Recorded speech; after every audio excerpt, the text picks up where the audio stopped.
Hello అండి, అందరూ బాగున్నారని అనుకుంటున్నాను. Welcome back to my channel house of Banu. So ఈ రోజు నా మార్నింగ్ రొటీన్ ఎలా ఉందో చూసేద్దాం పదండి. Early mornings are the most peaceful hours in the whole day. ఇప్పుడు టైం వచ్చేసేసి ఎగ్జాక్ట్ గా 4 o'clock అయిందండి. మార్నింగ్స్ 1 hour నాకు చాలా పీస్ఫుల్ గా స్పెండ్ చేయడం అనేది చాలా ఇష్టం అండ్ నాకు ఒక అలవాటులోకి కూడా మారింది. సో ఇలా స్లోగా అండ్ పీస్ఫుల్ గా నా డే స్టార్ట్ చేయకపోతే ఆ రోజంతా నాకు కొంచెం గజిబిజిగా అలా ఉంటుంది అనమాట. సో నాకు ఈ రొటీన్ ఒకటి అలవాటు అయిపోయింది అనమాట. సో టిల్ యోగా వరకు లైక్ స్లోగా ఫ్రెష్ అవ్వడం, చాలా స్లోగా డేని స్టార్ట్ చేయడం అండ్ నాకు టైం నాతో పాటు నన్ను నా హెల్త్ కోసం నేను స్పెండ్ చేసుకోవడం. At least 40 minutes or 45 minutes or 1 hour, అది ఏదైనా కానీ ఆ 1 hour నాది అని చెప్పి నాకు అలా అలవాటు అయిపోయింది అనమాట. మిగతా డేలో 15 hours 8 hours స్లీప్కి పోతే ఇక మిగతా 15 hours వర్క్, ఫ్యామిలీ, మొత్తం ఏదైనా సరే క్లీనింగ్ ఆర్ పిల్లల్ని చదివించుకోవడం వీటికే వెళ్ళిపోతుంది కదా. సో ఈ 1 hour మాత్రం కొంచెం పీస్ఫుల్ గా స్లోగా స్టార్ట్ చేయాలి అని చెప్పి నాకు మైండ్ లో అలా ఉంటుంది అనమాట.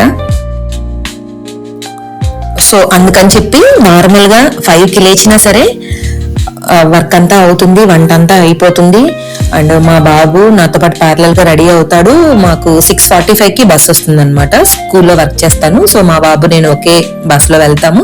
సో 6:45కి బస్ క్యాచ్ చేయొచ్చు. బట్ 5కి లెగకుండా 4కి లెగడం ఎందుకు అని అంటే ఇలా నేను డేని పీస్ఫుల్ గా స్టార్ట్ చేయాలి. సో ఆ మార్నింగ్ 1 hour లో ఖచ్చితంగా యోగా కూడా చేసుకోవాలి అని చెప్పనమాట. చాలా చాలా అనుకుంటూ ఉంటాం కదా, మన ఆడవాళ్ళ హెల్త్ బాగుండాలి, మన ఫ్యామిలీ బాగుండాలి, ఇంకా బెటర్ గా కుక్ చేయాలి, హెల్దీ ఫుడ్ కుక్ చేయాలి. సో మీరు అనుకున్నట్టే నాకు కూడా ఈ యోగా కంటిన్యూస్ గా కన్సిస్టెన్సీగా ఫాలో అవ్వాలి అనే ఒక మోటో అన్నమాట.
హలో అండి, welcome back to my channel.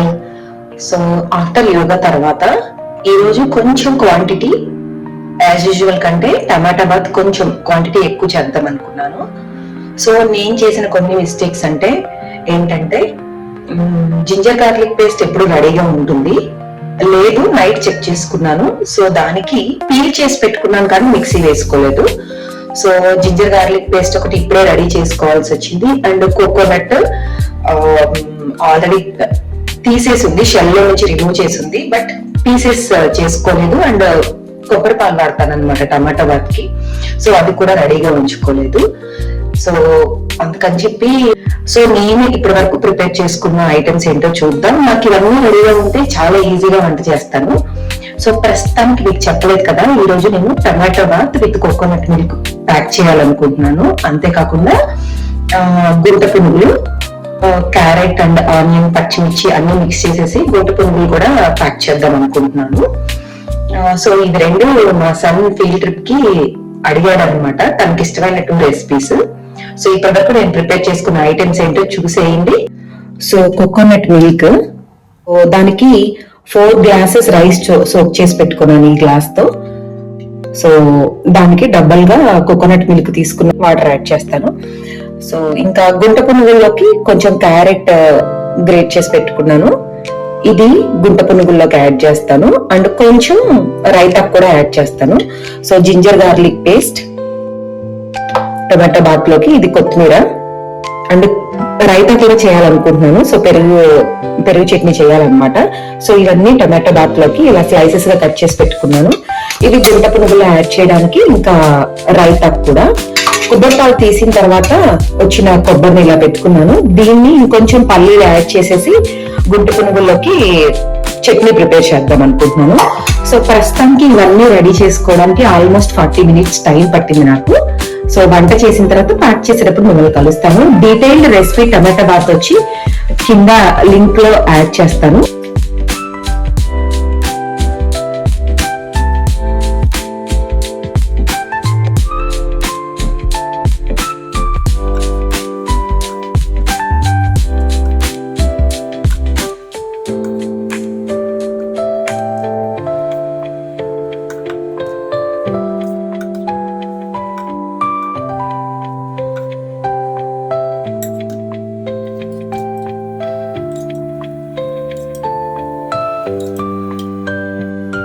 Mostly రోజు వంట అయిపోయి నేను బయట చూసేసరికి క్లైమేట్ ఇలా ఉంటుందండి.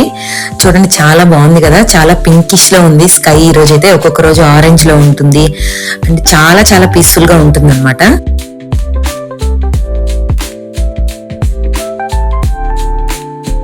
ఇట్స్ ఆల్మోస్ట్ 6:20 అలా అవుతుంది. సో ప్రస్తుతానికైతే నేను అనుకున్నవన్నీ చేశాను. టమాటా బాత్, గుంట పునుగులు అండ్ రైతా కూడా అయిపోయింది. చట్నీ మాత్రం మిక్సీ వేయాలి. కుకింగ్ అంతా అయిపోయిన తర్వాత నేను ఫ్రెష్ అప్ అయిపోయి రెడీ అవుతాను. సో ప్యారలల్ గా మా బాబు కూడా స్నానం చేసి రెడీ అవుతాడు అనమాట. సో ఇద్దరం కలిసి స్కూల్కి వెళ్తాం.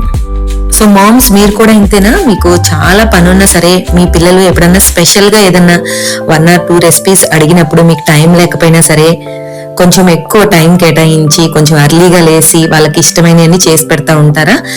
కామెంట్ బాక్స్ లో కామెంట్ చేయండి. సో నా మార్నింగ్ రొటీన్ అయితే ఇలా జరిగింది. నా రొటీన్ నేను చేసుకున్నాను, అండ్ నా ఫ్యామిలీకి కావాల్సినవి కూడా చేసి పెట్టాను. ఈరోజు నేను మార్నింగ్ 6:45కి బయటికి వెళ్తే, మళ్ళీ వీక్లీ వన్స్ కొన్ని లాంగ్ అవర్స్ ఉంటాయి స్కూల్లో, వర్కింగ్ అవర్స్. సో ఆ వర్కింగ్ అవర్స్, లాంగ్ అవర్స్ ఉన్నప్పుడు నేను వచ్చేది 5:30కి. సో 5:30 నుంచి డైరెక్ట్ గా ఒక క్లాస్ కి వెళ్ళాలి. ఆ క్లాస్ కి వెళ్ళి నేను రిటర్న్ అయ్యి ఇంటికి వచ్చేసరికి 6:10 అవుతుంది. సో ఇంటికి వచ్చిన తర్వాత నేను కుకింగ్ అయితే ఏం పెట్టుకోలేను, ఏదో చిన్న చిన్న పనులు ఏమైనా చేసుకోవడం తప్ప. సో డేకి సరిపోను వంట మొత్తం నేను ఒకేసారి చేసేసాను అనమాట. వర్కింగ్ ఉమెన్ కి ఉన్న one of the best plus point ఏంటో నేను చెప్తాను. నా ఒపీనియన్ కూడా కరెక్టా కాదా అనేది మీరు కామెంట్స్ లో కూడా చెప్పండి. సో పొద్దునే ఒక 2 hours వంట చేస్తే చాలు, ఒక 2 hours కిచెన్ లో టైం స్పెండ్ చేస్తే చాలు. మనం త్రూ అవుట్ ద డే మనం అసలు కిచెన్ లోకి వెళ్ళే పని ఉండదు, అండ్ ఎప్పుడో మళ్ళీ ఈవినింగ్ డిన్నర్ అప్పుడు తప్ప. అదే మనం ఇంట్లో ఉంటే 1 hour కి ఒకసారి, 2 hours కి ఒకసారి, 3 hours కి ఒకసారి డిష్ వాష్ అని చెప్పి, ఇంకొకసారి టీ అని చెప్పి, ఇంకొకసారి కాఫీ, ఎందుకనండి మొత్తం కిచెన్ లోనే డే అంతా అయిపోతుందని నా ఫీలింగ్. బ్యాలెన్స్ చేసుకోగలిగితే వర్కింగ్ ఉమెన్ కి చాలా బెనిఫిట్స్ ఉన్నాయి. మీరేమంటారు? కామెంట్ బాక్స్ లో మెన్షన్ చేయండి. Bye bye, సాయినారా.